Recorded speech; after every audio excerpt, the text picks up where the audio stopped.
So 7.3, we're going to add and subtract fractions.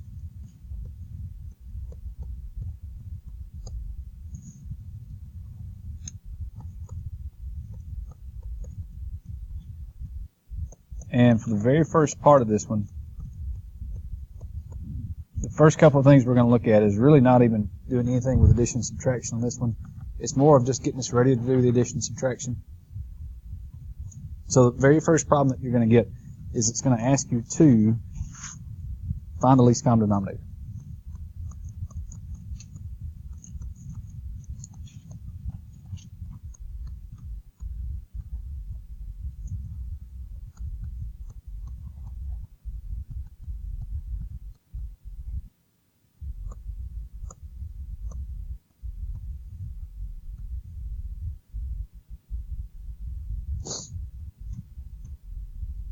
Okay.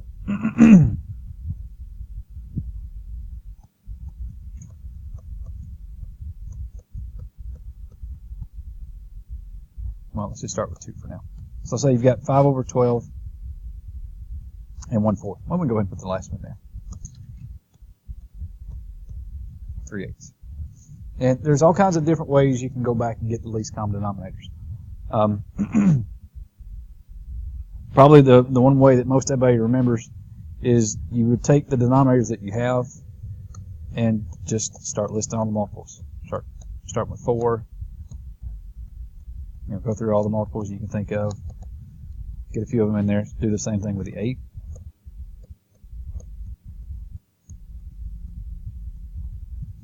And then take your biggest number there, 12, and start listing them off also. And you're going to go back and just look for the first number they have in common. And if you check it real quick, it should be 24. Okay, now, for what we're going to do, though, when we're doing these, we're not going to be able to go back and list off all the multiples because we're not going to have just numbers. You're going to have expressions. You're going to have x plus 2s, x minus 3s, x minus 5s, and that kind of part of it. So here's what you have to think about. And here's the other way you could have gotten the least common denominators on these. If you took your denominator 4 and just write it out in multiples of prime numbers, use your factor tree to break it down to find the numbers you need there. Do the same thing with 8. It would be 2 times 4, but 4 you can make it 2 times 2. And then do the same thing with 12. If you start breaking 12 down, you've got 2 times 6, which would be 2 times 3.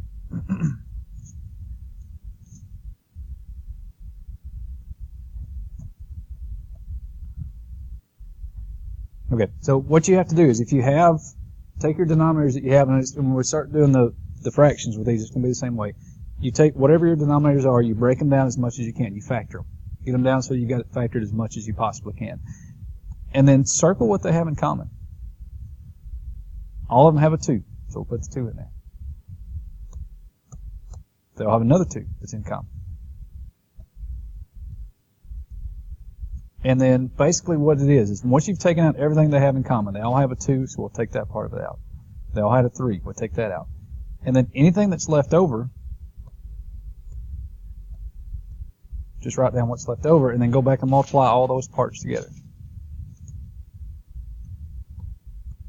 So figure out everything they have in common and multiply that by everything that you have left over. And when we do that, you've got 2 times 2 for 4, 4 times 2 is 8, 8 times 3 is 24. And that's more of what we're going to do to find the least common denominator. And I don't know how many people were ever shown that when you were in 6th and 7th and 8th grade, but that was kind of, most people just list off the multiples, you'd find it that way. The other way of actually factoring it is to kind of go through and break down the numbers, factor them down as much as you can, and then figure out what you have in common, figure out what you have left over, multiply all those pieces together, you've got what you're looking for. So that's one option that we're going to look at. So what we're going to do is going to do that same thing for this one, but we're going to start off by giving you, before we do the big expressions with x pluses and x minus and everything else, let's give you one where you actually got just variables.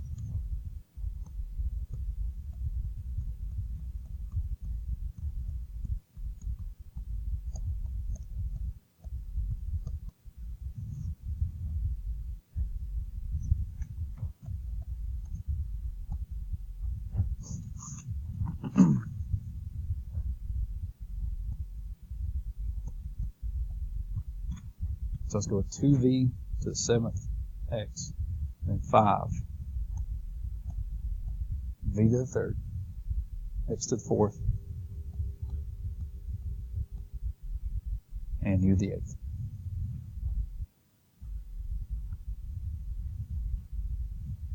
Okay, and again, for this one, they may say instead of least common denominator, they may also say just least common multiple.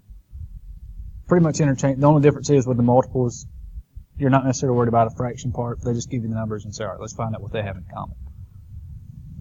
common. Okay, now the number part, you can still kind of do the number part that way because you have a 2 and a 5. And if you think about the multiples, you got to think of the first number that 2 and 5 would have in common. Well, 2 times 5 would be 10, right? So that part of it, you can take the number part, figure out that's going to be 10. As far as the variables go, when you're going through the variables, it's basically going to do something like this.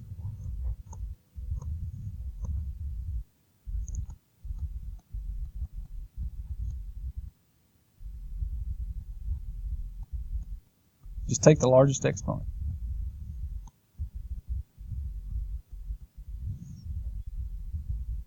Or we'll say the largest exponent of any variable.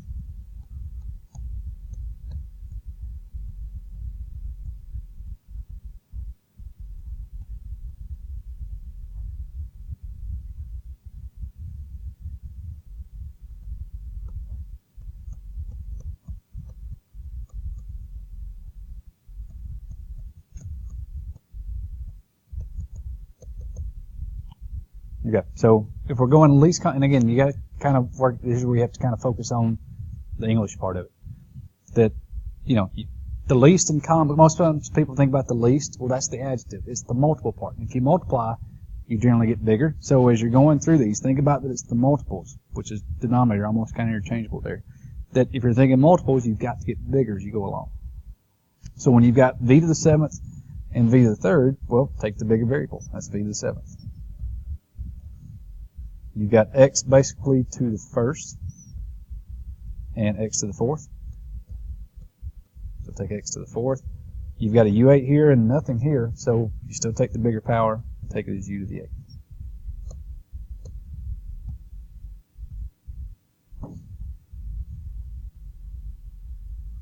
Okay, so if they give you just a list of variables, it's pretty easy. Just take the highest power that shows up on any of the variables, that's what you're looking for, and just do it one variable at a time.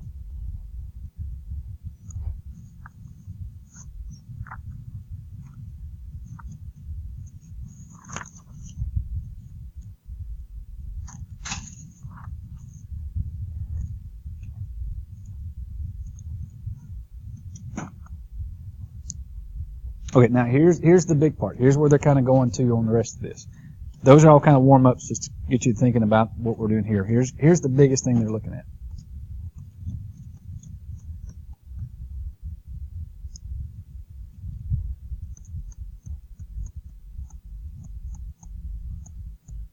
And for this part of it, they're still not asking you to do any addition and subtraction. You're still just going to find the least common denominator.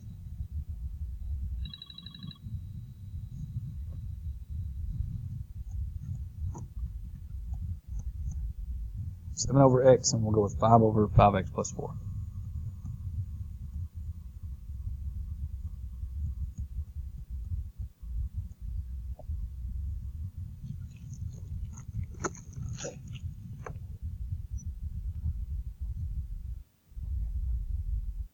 Okay, now setup-wise, it's pretty much still kind of the same setup as before. You've got two different denominators. One of them is x, the other one is 5x plus 4. And kind of like we were doing before with the factoring is that when we're going to cancel, that if you were going to cancel some different parts in the multiplication and division where we're going through, everything had to be identical. With the 5x plus 4, even though it's not written this way, again, you almost want to think about that as having parentheses around it. Because anytime you've got x plus or x minus, it's always stuck together and it's kind of a package deal.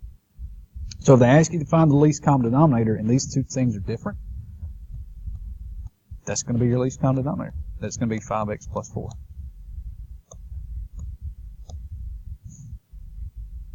And it's almost like the number part that we had earlier on the previous problem right up here, that you had 2 and 5. Well, 2 and 5, there's nothing you can do to break down 2 and 5. If that was a fraction, you couldn't simplify it, so they're two separate numbers, two different prime numbers. Same thing with these. If this was a fraction, there's nothing you can do to simplify that. So just put it together, and that's your least common multiple, or your least common denominator.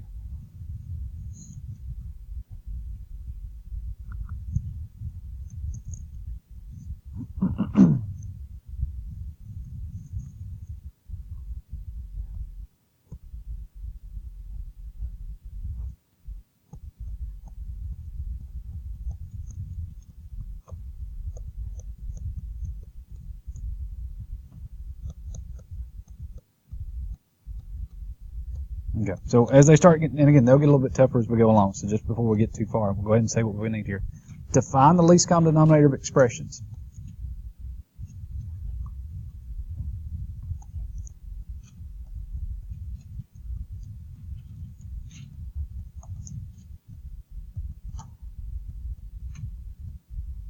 That basically you're going to do two things. You're going to factor your denominators as much as you possibly can.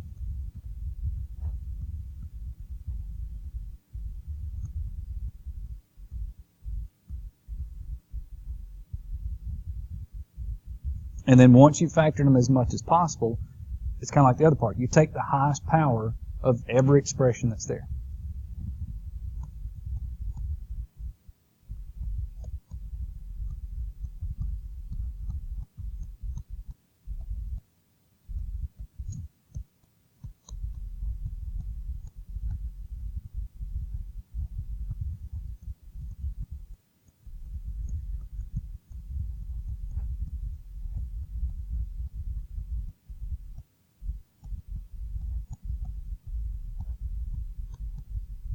So it's almost the same that when we go through these, that it's like the variable part of it. When we had v to the fifth and v to the eighth and x to the fourth and x to the first, you took the highest power of those. This one's the same thing. The only thing that's different is instead of it being just individual letters, it's expressions. It's x plus 2 is different than x plus 3, which is different than x plus 4, which is different than x minus 4. So each one of those things would be different variables, if you want to think about it that way. So every time there's any little thing different, whether it's one sign or one number different, you have to think about those as being separate expressions, which are like separate variables, and you take the highest power that goes with any of those. And now the numbers, you still just do the numbers like you normally would do. Because some of these, they are going to still throw in a 3 or a 4 or a 5 or a 6 or something in there. You still find the LCD of the numbers, just like you normally would.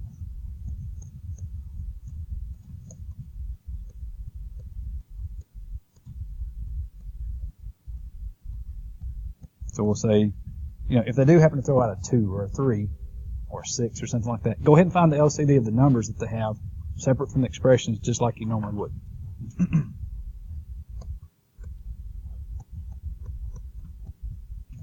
Okay, so here we go. So let's go with 7x over 4x minus 4. And let's go with 5 over 3x minus 3.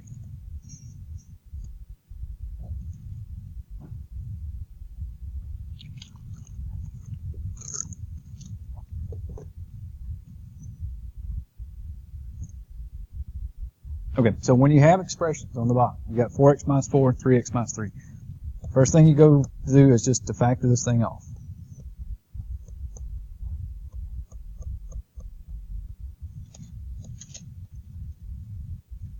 So we're going back through the factoring rules that you had back in chapter 6 when we went through reviewed that last week. 4x minus 4, they both have a 4 in common.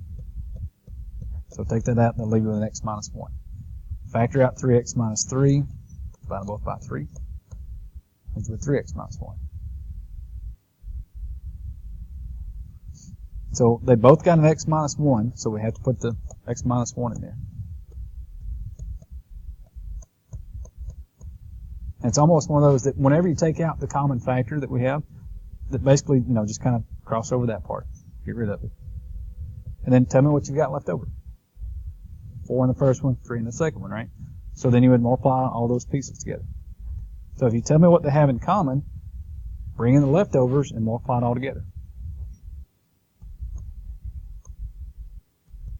Oh, too far. So we have the x minus 1 Took out the 4 from the first part, the 3 from the second part. Multiply it all together, so 4 times 3 is 12. We'll put the number first because we're used to seeing it. And then put the x minus 1 behind it. And that would be your least common denominator. Now, somebody may be thinking, all right, well, what if we had an x minus 1 squared in there? Well, if you've got an x minus 1 and an x minus 1 squared, got 2 in this one and 1 in this one, right? Take the bigger power. If you'd had a squared there, you'd have to take a squared there. So every how many, you still kind of go through the same thing. Whatever you have, take the biggest power that you have on that. If this one was x to the second and this was x to the 23rd, got to take 23 of them. So whatever you get when you factor this off, now you're not going to get 23 of them. You don't have to worry about that. But whatever your biggest power is that's there, that's what you're going to take out of it.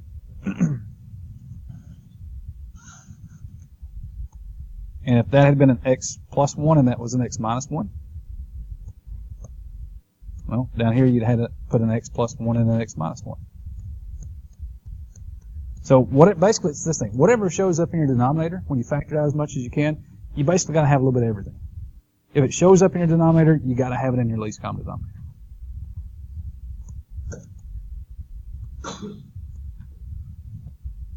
And let's get rid of that 23. It's not supposed to be there. Okay, now, and they're just going to, as we go through these, they're going to just keep adding a few more numbers. Having you find the least common denominator, just adding a little bit extra here and there.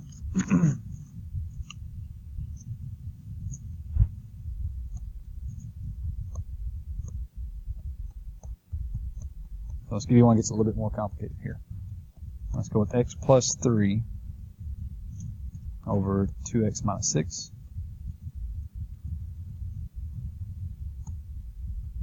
And for this one, let's go with 3 over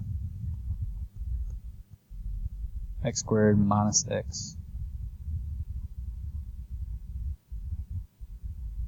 Or, sorry, plus x minus 12.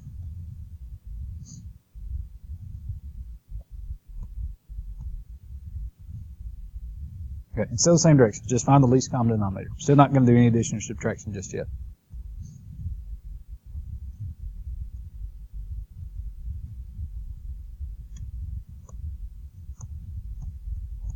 Again, all you're going to do is take your two denominators you have. We're going to factor this one, and then we're going to factor this one. Okay, so with 2x minus 6, not much you can do there, just factor out the 2. Maybe with x minus 3, put the 2 on the outside. For the x squared plus x minus 12, and again, here's the thing you want to kind of key on too, is whatever power they give to you, that's how many parentheses basically that you're going to have. This was just x to the first, you get 1 parentheses. You get x squared, look for 2 parentheses. So whatever power of x they give to you, you're looking for that many things that you could kind of factor out of this part of it. So for this one, we're looking for the factors of negative 12,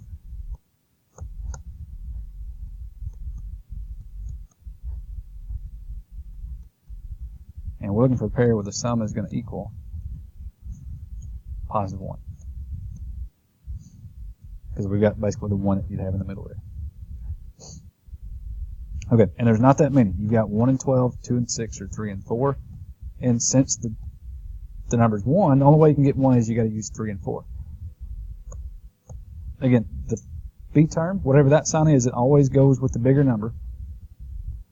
To find the sign of the other number, just divide these two. Negative 12 divided by 12 means the other name would have to be a negative. So we need a negative 3 and a positive 4.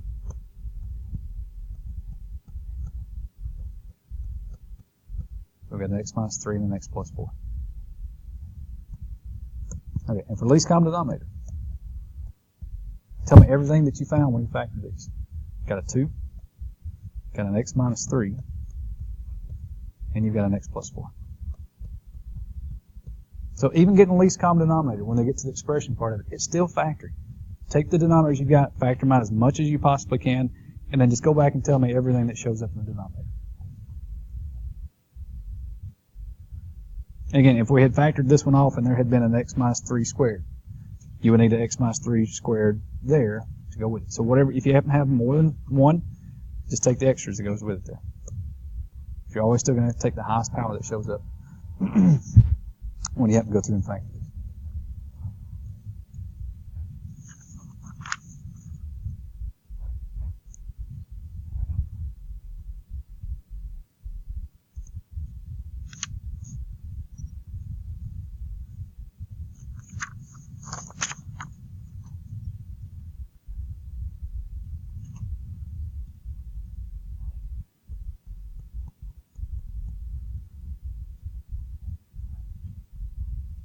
All right, let's give you one more where you got to do a little bit of.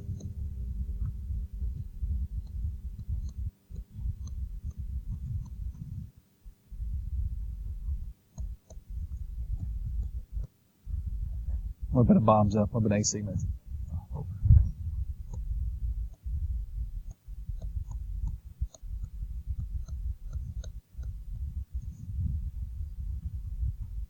Okay, so we'll go 9x and then 2x squared minus 7x plus 5. And then 5 over 2x squared minus 9x plus 10.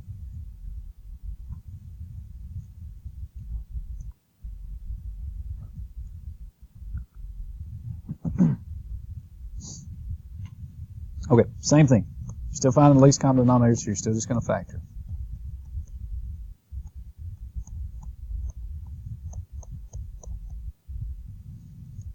Okay, now the big thing with this one is the first term is not just x squared, it's 2x squared. So this is where, now, first thing is you want to do is, before you make it too hard, so look and see if you've got a greatest common factor. It's 275, so there's nothing you can factor out of this thing, because you've got some odd and some even. They're all prime, so there's nothing you can do there. So this is one you're just going to have to do the AC method. Start off by doing 2 times 5. So that's a positive 10. So we're looking for the factors of positive 10, where the sum is going to equal negative 7. Again, you only have 2 choices. It's either 1 and 10 or 2 and 5. And the only way you can get 7 is you're going to have to take the 2 and 5. Since that's negative in the middle, that sign's got to go with a bigger number. If you do a positive divided by negative, it means the other number is also going to be a negative.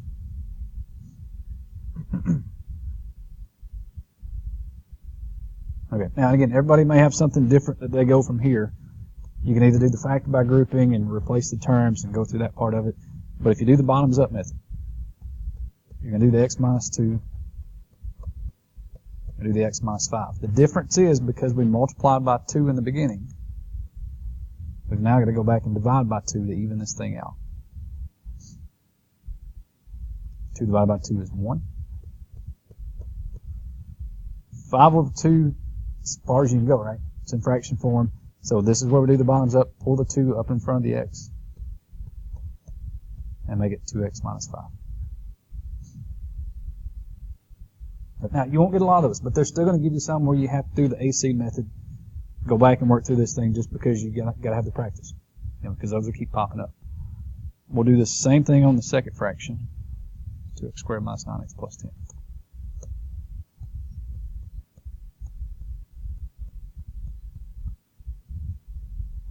Okay, same setup on that one. Okay, same setup on this one. We're going to do 2 times 10. That's a positive 20. So it's the factors of positive 20, and we'll look at the pair. It's going to get us a sum of negative 9.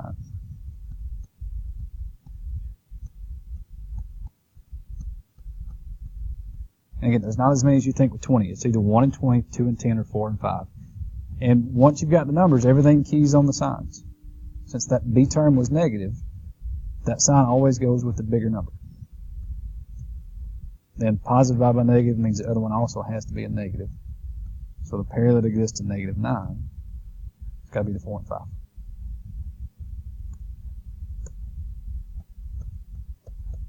It's x minus 4, x minus 5. But again, because we multiplied by 2 in the beginning, got to go back and divide by 2 to even this thing back out.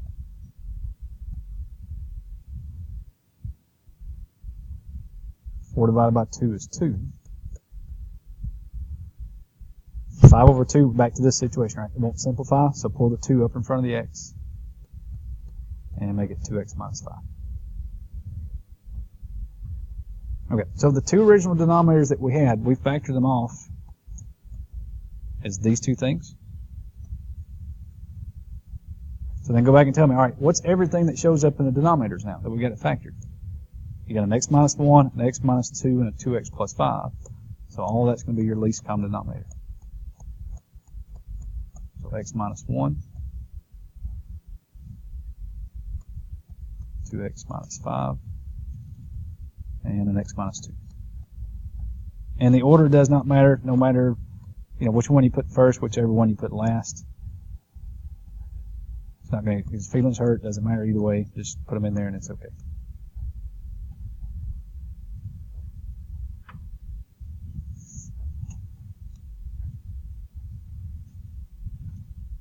Okay, so first part of section 3, before we do any addition and subtraction, they just work on finding least common denominators, which again really is more factoring than anything else. Just factor the denominators, factor the denominators, factor the denominators, and then tell me everything that shows up. And again, if you do happen to factor one where you've got two of the same kind, if we had factored this one off and it had been x minus 2 and x minus 2 in the same expression, it's a package deal, so if you had two of those, then your highest power would be x minus 2 squared as you're going through that.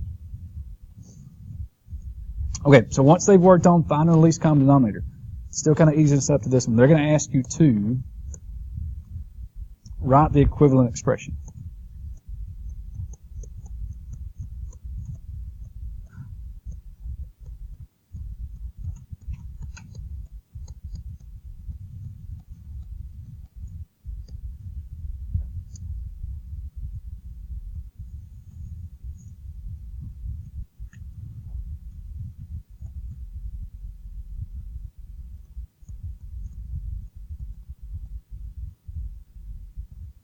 And this is one where they're actually going to give you a box and ask you to fill it in.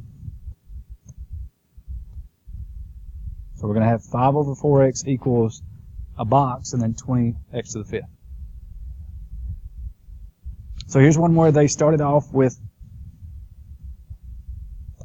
this fraction, and then they've given you this new part over here. And basically what it is, they said, all right, this 20x to the fifth, that's our new denominator that we're going to have. So all you have to think about is, what do I have to multiply by to go from here to here? Went from 4 to 20, multiplied by 5. How many extra x's did we put in? Had 1 to start with, right? Now we've got 5, so we got 4 more. So we had 5 x to the 4th. And if you remember anything about fractions, whatever you do to the bottom, do the same thing at the top, right? So once you've figured out what you've multiplied to go from here to here, do the same thing at the top. Multiply it by 5x to the 4th. 5 times 5 is 25. There weren't any x's. We put 4 in, so now we've got 4 x's. There you go. So there's your equivalent expression. So they're taking that baby step of saying, all right, if that had been something where we would have had to rewritten the fraction to get a common denominator, just remember that whatever you do to the bottom, you got to do the same thing on the top part of it.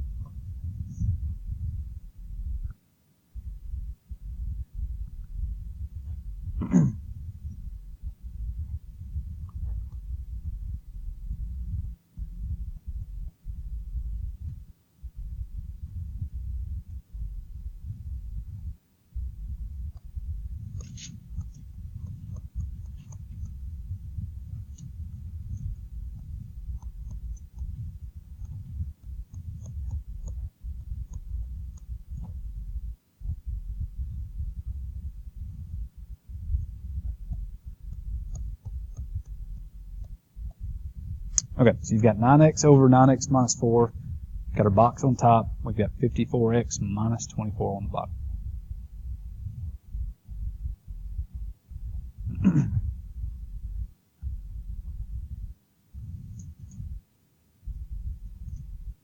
All right, again, a couple ways you can think about this one. And thinking about what we're doing as far as where we're going and the parts that go with this thing. You've got 9x minus 4. We've written as 54x minus 24. So we've changed it a little bit. For one like this, we didn't increase any powers of x. It's still x to the first here, x to the first here. So we didn't multiply by x by anything. So all we did was just change this thing by multiplying by a number. We went from 9 to 54. Multiply by 6, right? And to go from 4 times 6 to get 24. So for that one, we just had to multiply it by 6. Do the same thing on the top. 9 times 6 is 54x. So sometimes you need a variable, sometimes you need a number, sometimes you need both, sometimes you just need one of them. Now, probably where they really wanted you to go with this one was that if you had the 54x minus 24, they probably would have said, all right, take out the greatest common factor you could from this thing. Which if you had done this 54 and 24, if you start going through the numbers on that one, you would have taken out a 6. And then you would have had a 6 times 9x minus 24. And then they go, oh, well, now you had 9x minus 4 here, 9x minus 4 here, you just had to multiply by 6. Okay. I mean, yeah, that's where they want you to go. That one, sometimes they give you an example and almost try to make it harder than what it is sometimes.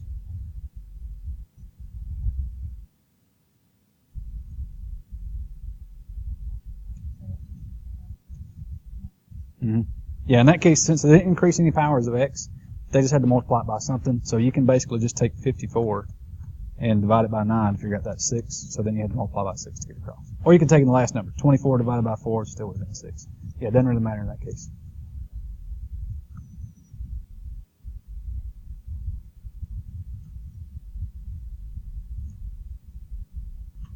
Okay, so where they're going next.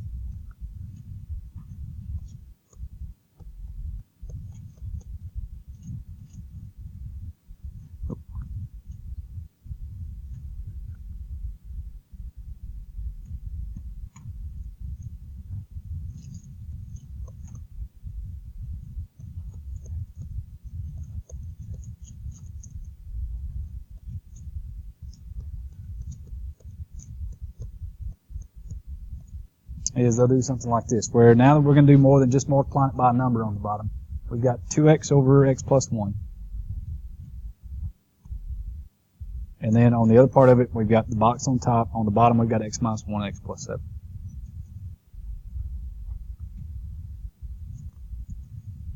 Okay, and for one like this, actually with expressions, sometimes it's pretty easy because they've already got it factored here. The extra thing you've got over here is you've got an extra x plus 7 on the bottom. So you got to have an extra x plus 7 on the top. So whatever they gave to you on the bottom that was extra, you need the same thing there.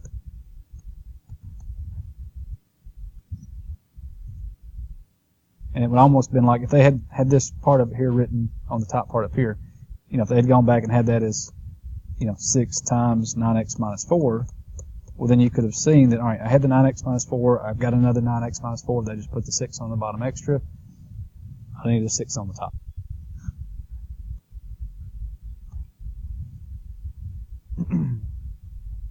Okay, now you don't have to multiply it out. You don't have to do distributive property and everything else. Now, they might, if you put that answer and it says, oh, you're close, but you know, maybe you need to go a little bit more. If they give you something like that, then you might have to go ahead and do and multiply it out.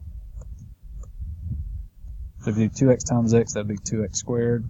2x times 7, that'd be 14x. So just have to kind of read through that one and see exactly what it is that they want. They might want it this way. They may tell you to go ahead and simplify it. It just says make an equivalent expression. So to me, that's equivalent. That's also the same thing. Just hopefully it's one of those that if they want it this way, if you put that answer in, they should tell you, all right, you've got the right setup. Now just go a little bit farther. Either way is fine, really, to me, when it comes down to it. So.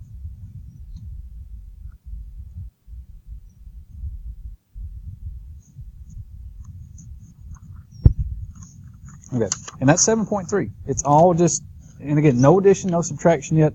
They're just getting you ready to start adding and subtracting on these.